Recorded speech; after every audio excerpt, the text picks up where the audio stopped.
एक लड़की की शादी उसकी बिना मर्जी के एक सीधे साधे लड़के से हो जाती है, जिस लड़की के घर में उसकी माँ के अलावा और कोई नहीं था। दहेज में लड़के को बहुत सारा सामान और पैसे भी मिले थे, लेकिन लड़की किसी और लड़के से बेहद प्यार करती थी। अब लड़की की शादी बिना मर्जी के हो ही गई थी और अब वह अपने ससुराल आ गई थी। तभी सुहागरात के वक्त लड़का दूध लेकर कमरे में आता है और उस लड़की यानी अपनी पत्नी के पास बैठ जाता है। तभी उसकी पत्नी गुस्से से अपने पति से कहती है, क्या तुम मुझे अकेला छोड़ सकते हो? उसकी ये बात सुनकर उसका पति बहुत दुखी होता है, लेकिन फिर भी वह खुशी खुशी से ये कहता है, नहीं तुम आराम करो, मैं तो सिर्फ तुम्हारे लिए दूध लेकर आया था। यह कहकर वह कमरे से बाहर चला जाता है। लड़की मन मार कर ही रह जाती है, क्योंकि लड़की चाहती थी कि उसने झगड़ा क्यों नहीं किया ताकि वो उस गवार से तलाक ले सके। अब लड़की को ससुराल में 3-4 दिन हो गए थे, मगर वो तो बस पूरा दिन फोन पर बॉयफ्रेंड से बात करती थी और उधर लड़के की माँ बिना शिकायत करे दिन भर घर का सारा काम करती थी, सबके लिए खाना भी खुद ही बनाती थी। फिर भी उसकी माँ के चेहरे पर हर वक्त मुस्कुराहट ही रहती थी। लड़का एक कंपनी में छोटी सी नौकरी करता था। वह बेहद ही ईमानदार और मेहनती था। सुबह अपने काम पर जाता और शाम को थका हारा घर आता, मगर उसकी पत्नी उसे एक गिलास पानी भी नहीं पूछती थी। अब लड़के और लड़की की शादी को करीब 1 महीना हो गया था, मगर अब तक वह दोनों एक साथ कभी नहीं सोए थे। वैसे लड़का बहुत ही शांत स्वभाव का था, इसलिए वह अपनी पत्नी को कुछ भी नहीं कहता था। फिर भी वह अपनी पत्नी को खुद ही खाना डाल कर देता था, मगर उसकी पत्नी उसके साथ बैठकर खाना कभी भी नहीं खाती थी। वह अपना खाना अपने कमरे में अलग बैठकर खाती थी। लड़की को दहेज में एक स्कूटी भी मिली थी। लड़का जैसे ही अपने काम पर निकल जाता, उसके आधे घंटे के बाद ही लड़की भी अपनी स्कूटी लेकर अपने बॉयफ्रेंड से मिलने चली जाती थी और लड़के के आने से पहले ही वो अपने ससुराल वापस आ जाती थी। एक दिन लड़के की काम की छुट्टी थी और वह घर पर ही था, तो लड़की ने अच्छे भले खाने को भी गंदा कहकर अपनी सासू माँ को उल्टा सीधा कहकर खाने को बाहर फेंक देती है। ये सब देखकर लड़के को बहुत ही गुस्सा आता है और वह गुस्से में अपनी पत्नी पर हाथ उठा देता है, मगर उसकी माँ फिर भी अपने बेटे को ही डांटती है। इधर लड़की को झगड़े का एक बहाना ही चाहिए था, जो कि उसे मिल गया था। तभी वो बिना बोले अपनी स्कूटी लेकर अपने बॉयफ्रेंड के पास चली जाती है और अपने बॉयफ्रेंड के पास जाकर कहती है कि अब एक पल भी मुझे उस घर में नहीं रहना। आज उस गवार ने मुझ पर हाथ उठाकर अच्छा नहीं किया।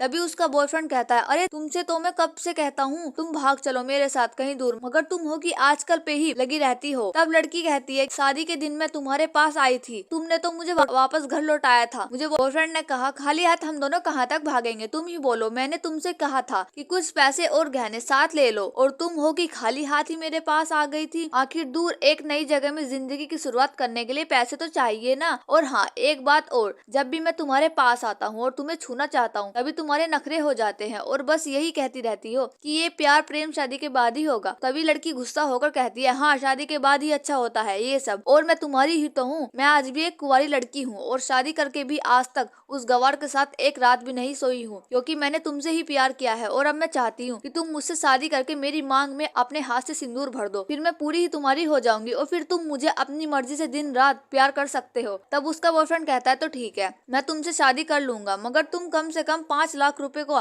कल शाम तक इंतजार कर लेना। मैं तुम्हें एक होटल का पता दे रहा हूँ, तुम उस होटल में रात को 10 बजे तक पहुँच जाना। लड़की कहती है, उस गवार के पास कहाँ होगा पैसा, बल्कि मेरे पापा ने उसे दहेज में 3 लाख रुपए और मुझे कुछ सोने के गहने दिए थे। गहने तो मेरे पास है, मगर सारे पैसे उस गवार ने अलमारी में लॉक कर रखे हैं। मगर मैं जैसे तैसे अलमारी की चाबी लेकर सारे पैसे निकालकर तुम्हारे पास हमेशा हमेशा के लिए आ जाऊंगी। यह कहकर वह लड़की अपने ससुराल पहुंचती है। लड़की ससुराल पहुंचकर अपने पति और सास से लड़ाई करती है और वो उन पर खूब चिल्लाती है, मगर अफसोस वो अकेली ही चिल्लाती रहती है। उसका पति और उसकी सास बिल्कुल शांत रहते हैं। तभी लड़की अपने कमरे में चली जाती है और अचानक बॉयफ्रेंड का लड़की के फोन पर मैसेज आता है कि कब आ रही हो पैसे लेकर। लड़की मैसेज का जवाब देती है, सब्र करो, मैं वक्त पर आ जाऊंगी। तब उसका पति दरवाजा खटखटाता है और अपनी पत्नी से कहता है कि खाना खा लो। तभी पत्नी कहती है, मैं खाना तभी खाऊंगी, पहले मुझे अलमारी की चाबी दे दो। पति दरवाजे के नीचे से चाबी देकर कहता है, यह लो, अपना काम करके खाना खा लेना, क्योंकि अभी तक मैंने और माँ ने भी खाना नहीं खाया है। माँ ने कहा है कि हम आज साथ बैठकर ही खाना खाएंगे। लड़की कहती है, माँ और तुम खाना खा लो, मैं बाहर से खाना खाकर आई हूँ। यह सुनकर लड़का चला जाता है। तभी लड़की जल्दी से चाबी को उठाकर अलमारी खोलती है। अलमारी खोलकर वह उसमें क्या देखती है कि उसमें दहेज के पूरे पैसे 3 लाख और सारे गहने तो रखे ही थे, बल्कि उसमें एक डायरी भी रखी हुई थी। वो उसे खोलकर पढ़ती है तो उसमें लिखा था, प्रिय पत्नी, मुझे और तुम्हारे पिताजी को पता है कि तुम किसी और लड़के से बेहद प्यार करती हो, मगर तुम्हारे पिताजी ने पता लगाया है कि जिससे तुम प्यार करती हो उसकी पहले भी एक बार शादी हो चुकी है और वह लड़का बहुत सी लड़कियों को धोखा भी दे चुका है। पर आपके पिताजी आपको उस लड़के के बारे में कुछ भी ना बता सके, क्योंकि उन्हें पता था कि ये जो इश्क का नशा है वह हमेशा अपनों को गैर और गैरों को अपना बना देता है। इसलिए तुम्हारे पिताजी ने मेरे आगे हाथ जोड़कर ये कहा कि मेरी बेटी का हमेशा ख्याल रखना। एक बाप के मुँह से एक बेटी की कहानी सुनकर मेरी भी आंखों में आंसू आ गए और मुझे यकीन हो गया था कि एक अच्छा पति होने का सम्मान मुझे मिला या ना मिले, मगर एक दामाद होने की इज्जत मैं हमेशा पा सकता हूँ। और मुझे दहेज में मिले सारे पैसे और सोने के गहने मैंने तुम्हारी अलमारी में रख दिए हैं, क्योंकि दहेज के नाम से मुझे नफरत हो चुकी थी।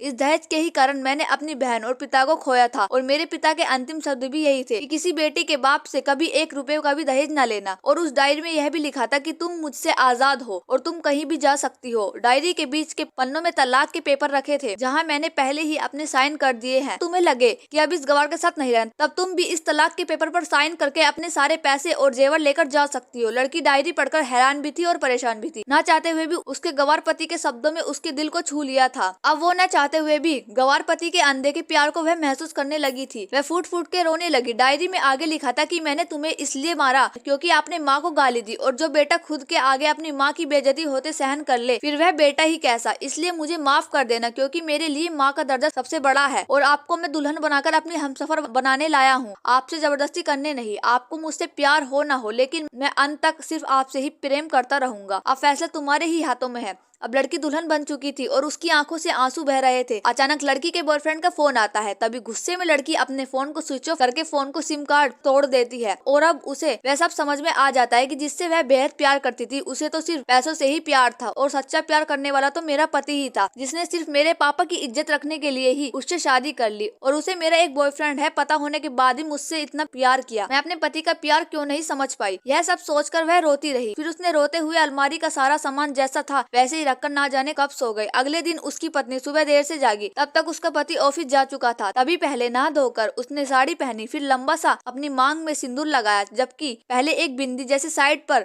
सिंदूर लगाती ताकि कोई लड़का ध्यान न दे, किसी को ये पता न चल जाए कि वह एक शादीशुदा है। मगर आज तो 10 किलोमीटर से भी दिखाई दे ऐसी लंबी और गाढ़ी सिंदूर लगाई थी। फिर उसने अपनी मंगलसूत्र पहना और किचन में जाकर सासू माँ को जबरदस्ती कमरे में आराम करने देती है, और खुद अकेली सबका खाना बनाती है। पहले सासू माँ को खाना खिलाती और फिर अपने पति को फोन करके उसके ऑफिस का पता पूछती है। उसका पति उसको ऑफिस का पता देते हुए सोचता है कि कहीं उसकी पत्नी ने तलाक देने का फैसला तो नहीं कर लिया, मगर उसे कहाँ पता था कि वो अब सुधर गई है और उसे ही अपना पति मान चुकी है। इतने में ही उसकी पत्नी स्कूटी लेकर अब उसके ऑफिस खाना लेकर पहुंच जाती है। पत्नी को देखकर पति हैरान हो जाता है। तभी वह अपनी पत्नी से पूछता है, सब ठीक है ना, माँ ने तुमसे कुछ कह तो नहीं दिया। उसका पति सवाल पर सवाल पूछे जा रहा था। तभी अचानक पत्नी सबके सामने अपने पति के सीने से लिपट जाती है और उससे कहती है कि सब ठीक है, मगर मुझे तुमसे कुछ कहना है। पति कहता है हाँ कहो। तब पत्नी सबके सामने कहती है कि आई लव यू मेरे प्यारी पति, I love you for ever. यह सुनकर ऑफिस के सभी लोग हैरान होकर खड़े हो जाते हैं और जोर जोर से तालियां बजाने लगते हैं। तब पत्नी सबके सामने अपने पति का हाथ पकड़कर कहती है कि अब 1 महीने तक मेरे पतिदेव ऑफिस में नहीं दिखाई देंगे। ऑफिस के सभी लोग पूछते हैं क्यों। तब लड़के की पत्नी कहती है क्योंकि हम दोनों लंबी छुट्टी पर जा रहे हैं। पति पत्नी से कहता है तुम्हें क्या हो गया है। तभी पत्नी पति से कहती है मुझे तुमसे सच्चा प्यार हो गया। ये कहकर वह उसके सीने से दोबारा इस तरह लिपट जाती है जहाँ से वो अपने गंवार पति से कभी भी जुदा ना हो पाए। तभी उसका पति भी बहुत खुश हो जाता है और फिर वे दोनों अपने घर चले जाते हैं और खुशी खुशी अपना जीवन बिताते हैं